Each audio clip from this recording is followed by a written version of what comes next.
Denver, Colorado here just got 2 to 3 inches of snow, so it's a good opportunity to get the fat bike back out. Here we are back on the Blizzard for the long-term review. I'm at Apex Park in Colorado. The conditions are perfect. Got the shortest stem that I could find, and I also changed it to be a little taller, so it's got a little bit of rise. It's a long bike and a low front end. So we're actually down the street from where I filmed that first video. This is Apex Park in Golden, Colorado. That was Green Mountain in Lakewood, Colorado. This is more of a famous single track trail known for its technical features.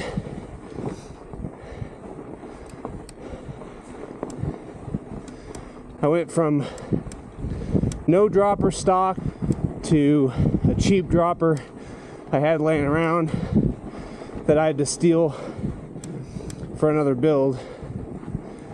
So went back to no dropper and then found a good deal on a race face turbine and just got it put back on. With that being said, in the first video I mentioned you know, it's your choice whether you need a dropper or not. What I've found is that if you don't have one, you're not going to reach for that bike on certain trail situations. Like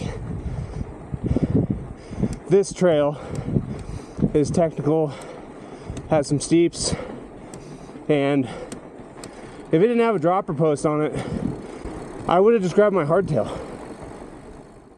This bike is very efficient on the uphills. If you're doing a lot of steep technical, you may want to look at a bike with a higher bottom bracket. Obviously a low BB goes downhill really well, so you'll hear comments later on about that. But yeah, this is, I think, the lowest bottom bracket of all my bikes. It's also the slackest seat tube angle, so it doesn't put you far enough forward to make some of that steep stuff. But again, just general commentary on a fat bike, they're only so capable on steepness. If you have really steep trails, even with a fat bike, you might not be getting up some of them. And this is about, God, I think 6 miles, 1,500 feet, or maybe, it might be less than 6 miles. Don't quote me. I've only been riding it for 20 years at this point. Got the first descent with the dropper post. Just came around a corner, and yeah, it's pretty nice having that. Sorry about the wind, it's a little breezy up here. But God, look at this trail. Amazing. Gotta drop some gears and let her rip.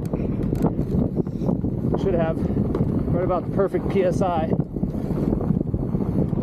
Oh God, this is some of the best conditions I've seen on this trail for snow. Let's see if I can hold this corner a little bit of slide. Manual, that's impossible with 455 mil chainstays.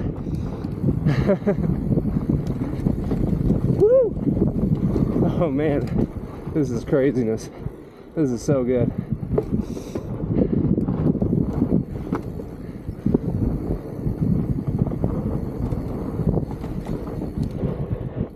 Oh yeah, the dropper out of the way does help. I think mostly in the corners, actually. Just being able to, that bike get sideways a little bit. I mean, tires do fight you with the momentum on leaning it over too far, especially high speeds.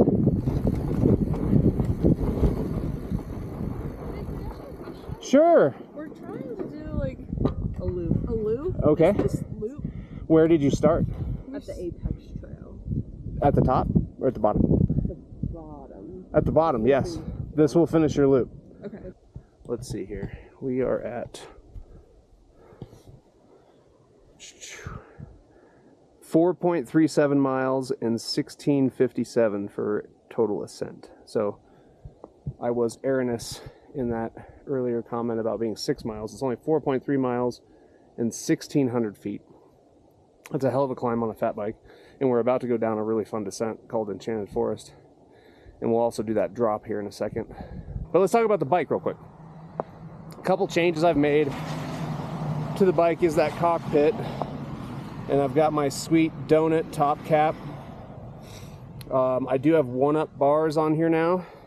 And those are the full 35 mil, which I'm typically not a fan of, but I don't have suspension anyway, so it's going to be stiff ride regardless. I got the new Ergon. I think they're the GXR. They're not a lock-on, and these have felt really great for vibration dampening. And then I got these little lever covers on here too that I got from Amazon, just to keep these from freezing my fingers.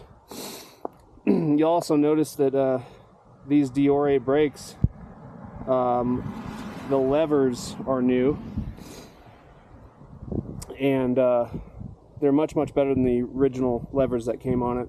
The levers were those really long ones that are under Diore spec, and I was able to pick up these Diore levers for $30 each, and they were compatible with those calipers, the Shimano calipers that came on it, and they feel great. So good brake upgrade there, and very inexpensive to do that. Again, this stem has a little bit of a rise on it, so overall you can see, you know, I've got my handlebars almost, if not higher than my seat height right now, and that feels fantastic for me. Nice, I like that high stack height. This is the Race Face turbine dropper with 150 mil of drop, and then I have also converted this to tubeless, and I am sort of blown away by how tubeless really changed this bike. And it was so easy to change. The rims are already taped, ready to go, so I aired them up. They aired up easily, so I definitely recommend converting to tubeless. The tires are tubeless ready that come on this. That's another highlight of this bike, is the Cake Eater tires have been fantastic. The 27.5 by 4.5. Oh yeah, there's that dropper. Good to have. I definitely will not be sending any drops with no dropper post. That's for damn sure. Whew, a little chillier going downhill.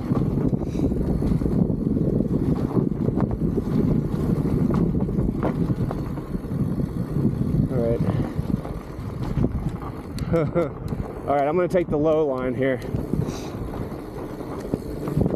Oh, I hit my ass on the tire. Okay, that is a big tire. Definitely hit my ass on that. All right, good to know.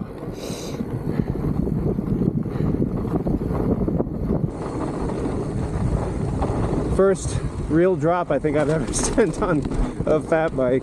Oh boy. Okay, let's get into the Enchanted Forest. It is an even calendar day. Looks like somebody's ridden it.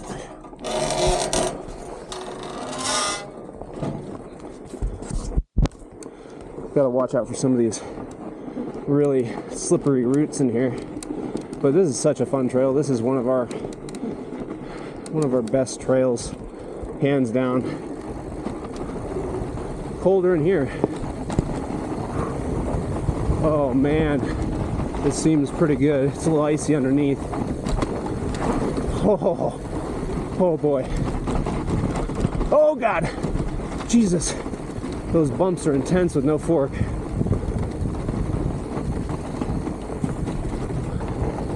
Oh god, This is such an epic trail though. Woo!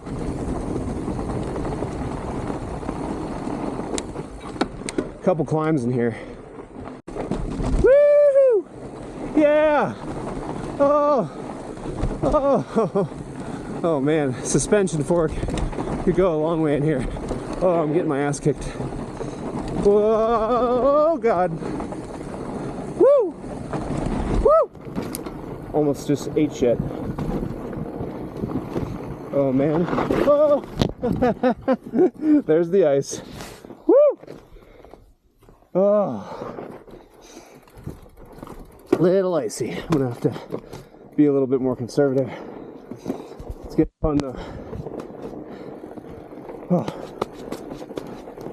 That was all ice. All ice. Good stuff.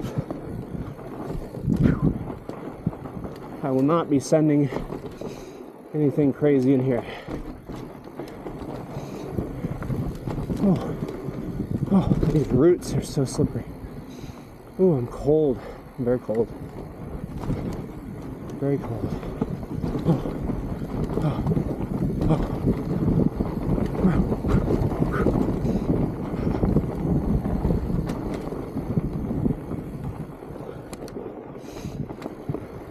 So this is a big drop right here. I'm gonna avoid it. Not quite ready for any more of those. This is the end of Enchanted Forest. Should be an interesting ride. Gotta watch out for the ice. Okay. Woo! Watch out for the ice. Gonna stay in the berms. Use the berms, baby. Woo! Oh, my fingers are cold. Oh, sweat too much. Oh God, slippery. Ah! Oh man. Oh God. Here comes the several drop, like just bump down, bump down, bump down. Oh God. Oh God. Woo! All right. All right. So it descends like it doesn't have a front suspension fork, but it descends pretty confident. And no fat tires are going to help you on ice, or slippery roots for that matter. But, whew, you know, overall, pretty fun.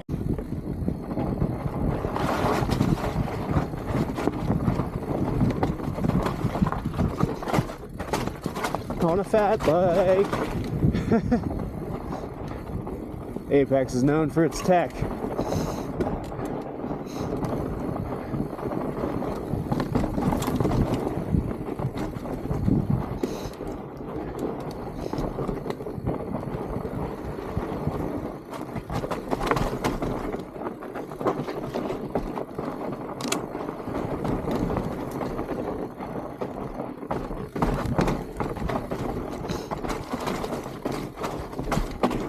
Jesus.